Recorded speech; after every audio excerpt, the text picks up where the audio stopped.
નુકસાન થશે। હું તમને એક ઉદાહરણ તમને આપવા માંગુ છું। 2018 ની જે ઘટના હતી, ભૈયા ભરો આંદોલન હતું, એ પછી જયારે અમરાઈવાડી વિધાનસભામાં, આજે હું બહુ મોટી વાત કહેવા જઈ રહ્યો છું, ભારતીય જનતા પાર્ટીના લોકોએ પણ સાંભળવું જોઈએ અને કોંગ્રેસના લોકોએ પણ સાંભળવું જોઈએ કે જ્યારે અમરાઈવાડીના પેટા ઇલેક્શનમાં જે અમરાઈવાડીમાં ભારતીય જનતા પાર્ટી 60,000 વોટથી જીતતું હતું, એ અમરાઈવાડી વિધાનસભા માત્ર 5,000 વોટથી માંડ જીતી શકી। કેમ?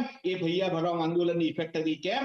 અલ્પેશ ઠાકોર દ્વારા ભૈયા ભરાવ આંદોલન કરવામાં આવ્યું અને અમરાઈવાડીના પરપ્રાંતિયોએ ભારતીય જનતા પાર્ટીના વિરોધમાં જઈને વોટ આપેલા। બરોબર, એનું પરિણામ એ તો કે છેલ્લી ઘડીએ એ પણ ઘોડાસર વિસ્તારના માનનીય પ્રદીપસિંહ જાડેજા જીનો વોર્ડ જે વટવા વિસ્તારમાં આવે છે, એના જયારે મત ખુલ્યા ત્યારે અમરાઈવાડી જીતી શકી છે। જો આ લોકો અમરાઈવાડી વિધાનસભા, મણિનગર વિધાનસભા અથવા સાબરમતી વિધાનસભા વાળા ધારાસભ્યો આવું કરશે તો એમને પોતાનું ભવિષ્ય નિશ્ચિત કરવાનો છે, સાથે એમને એ વિચારવાનું છે કે પોતાની પાર્ટીને ક્યાં લઈ જવા માંગે છે। એટલે હું તમામને કહું છું